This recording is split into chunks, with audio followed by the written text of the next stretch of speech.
Numerical analysis का जो chapter 5 है वो मैं आपको 5.1, 5.2, 5.3 सारी करवा चुकी हूँ। 5.4 से पहले जो एग्जांपल्स हैं, जो कॉन्सेप्ट हैं, वो सब कुछ करवा चुकी हूँ।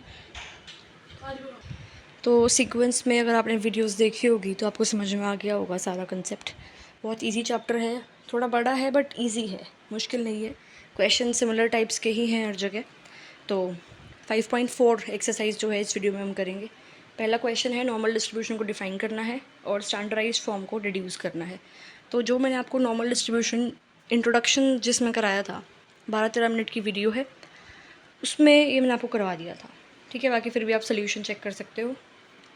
फिर क्वेश्चन 2 में है कि कंडीशंस लिखनी है under which by normal distribution tends to normal distribution. तो ये भी बताया था कि जो नॉर्मल डिस्ट्रीब्यूशन है वो एक लिमिटिंग आपका केस होता है बाय नॉर्मल डिस्ट्रीब्यूशन का, और इसको तब यूज़ करते हैं जब n बहुत बड़ा होता है और p और q बहुत छोटे नहीं होते हैं।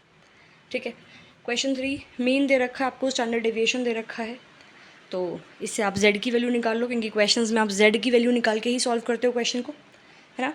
वैल्यूज़ निकालनी है कॉरस्पॉन्डिंग स्टैंडर्ड नॉर्मल वेरिएबल। जब x 32 है, 40 है और 84 है, तो जब x 32 है उसके रिस्पेक्ट में z की वैल्यू क्या आएगी, -4.5। ठीक है। जब x 40 है उसके रिस्पेक्ट में क्या आएगी वैल्यू z की, -2.5। और जब आपका x 84 है उसके रिस्पेक्ट में क्या वैल्यू आएगी, 8.5। और यही आपको निकालनी थी, राइट। वैल्यूज़ निकालिए ना स्टैंडर्ड नॉर्मल वेरिएबल की। स्टैंडर्ड नॉर्मल वेरिएबल क्या है, z ही तो होता है। नेक्स्ट क्वेश्चन 4, ये सेम है जिस टाइप का आपका एग्जाम्पल 1 था। तो अगर आपने एग्जाम्पल 1 समझा होगा तो ये क्वेश्चन आप इजीली कर लोगे। सॉल्यूशन फिर भी आप चेक कर सकते हो, इतना कुछ मुश्किल है नहीं इसमें। ठीक है। नेक्स्ट देखो question 5, area under the normal curve which lies to right of this left of z, right of z between. ये क्वेश्चन भी एग्जाम्पल्स करे होंगे जब मैं आपको समझाया था कि आप टेबल को कैसे यूज़ करते हो और इसका ग्राफ कर्व कैसा बनता है बेसिकली। तो वो अगर आपने एग्जाम्पल वाली वीडियो देखी होगी तो इसको आप आराम से कर पाओगे। एग्जाम्पल 1 की तरह ही है ये। सोल्यूशन आप चेकआउट कर सकते हो। नेक्स्ट क्वेश्चन 6, अगर x एक नॉर्मली डिस्ट्रीब्यूटेड है वेरिएबल, ठीक है, तो मीन 5 है, स्टैंडर्ड डेविएशन 2 है, तो z की वैल्यू निकलेगी जब आपका म्यू 5 है और जो सिग्मा है वो 2 है। आपको प्रोबेबिलिटी निकालनी है जब x greater than equal to 8 है। तो पहले तो आप निकालो इसमें z की वैल्यू, जो कि आएगी x - 5/2। जब x 8 है तब z की वैल्यू क्या आएगी, 1.5। आपको वैल्यू निकालनी है प्रोबेबिलिटी की जब x greater than equal to 8 है और z की वैल्यू है 1.5। तो इसको आप z में कन्वर्ट करते हो ना क्वेश्चंस को, x के टर्म्स में थोड़ी आप सॉल्व करते हो। तो आपको प्रोबेबिलिटी निकालनी है जब z greater than equal to क्या होगा, 1.5। ठीक है। बेसिकली जो ये प्रोबेबिलिटी क्वेश्चन में निकालनी है ये, इसमें x को हम चेंज कर देते हैं z से, और जो ये 8 है ना ये x की वैल्यू है बेसिकली, उसकी जगह हम लिख देते हैं z की वैल्यू, जो कि हम कैलकुलेट करते हैं, जो कि 1.5 आई है। इसको निकालना है और ये ग्राफ की हेल्प से, टेबल की हेल्प से फिर आपका आंसर आ जाएगा। ठीक है। एग्जाम्पल वाली वीडियो देखी होगी, समझ में आ गया होगा कि टेबल ग्राफ क्या है, सब कुछ ईजिली कैलकुलेशन हो जाएगी। क्वेश्चन 7 भी सिंपल है, मीन दे रखा है, स्टैंडर्ड डेविएशन दे रखा है, z की वैल्यू निकाल लेना। x की वैल्यू 34 है, उसके रिस्पेक्ट में z की वैल्यू क्या होगी, और जब x की वैल्यू 62 है तब z की वैल्यू क्या होगी, उनके बीच में वैल्यू निकालनी है। तो ग्राफ टेबल का यूज़ करके सिंपल हो गया। ग्राफ तो आपको ये ग्राफ दे रखा है और टेबल जो आपको बुक के पीछे दे रखी है उसका यूज़ करके आपका ये हो जाएगा। क्वेश्चन 8 भी बहुत सिंपल है, मीन दे रखा है, स्टैंडर्ड डेविएशन दे रखा है, जब x 130 है तब वैल्यू निकालनी है बेसिकली, मतलब x तो 30 से ज़्यादा नहीं होना चाहिए। क्वेश्चन में दे रखा है ना प्रोबेबिलिटी की जो x है डज नॉट एक्सीड 130, तो z की वैल्यू निकालोगे जब x 130 है तो 2, यानी कि 2 से ज़्यादा वैल्यू नहीं आनी चाहिए z की, उसकी प्रोबेबिलिटी निकालनी है। तो ग्राफ बनाया, टेबल देखी, ये शेडेड रीजन की प्रोबेबिलिटी निकालनी है, तो शेडेड रीजन का एरिया अकॉर्डिंग टू टेबल आ जाएगा, 0.5 ऐड कर देना। ठीक है। 0.5 समझ में आ गया होगा कि देखो जो इतना एरिया है, ये जो एरिया है इतना 0.5 है, और जो ये वाला जो एरिया है ये इतना शेडेड, ये टेबल से आएगा, तो 0.5 और टेबल से शेडेड रीजन आया, पूरा शेडेड रीजन आ जाएगा उस हिसाब से।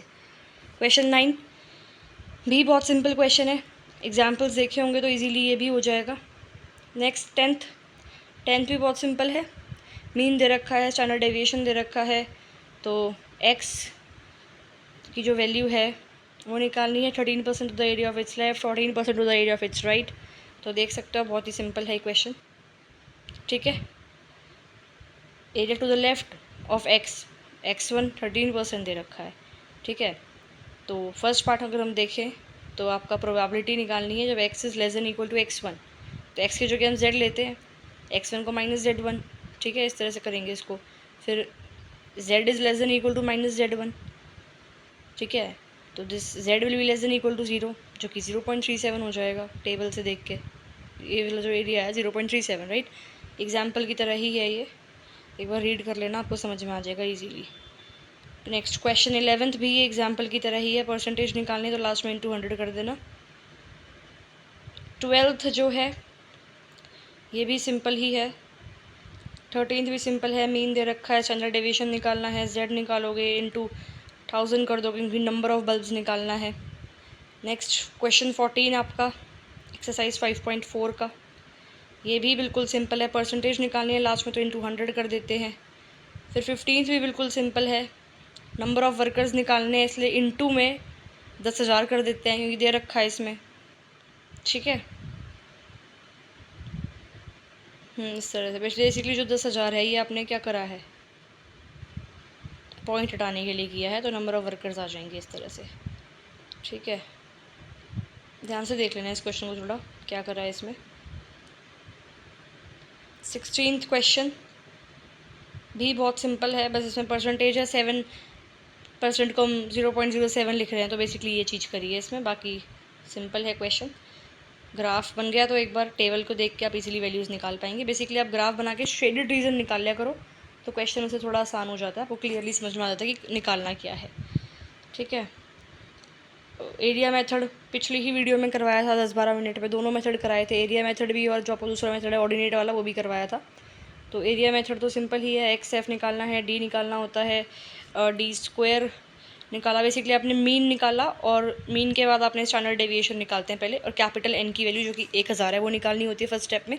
सेकंड स्टेप में आपको ये टेबल बनानी होती है सिंपल, ठीक है। X निकाला, स्मॉल x, Z, फिर area right to Z, proportional area, फिर एक्सपेक्टेड फ्रीक्वेंसी कैसे आती है, proportional area into capital N करके, है ना।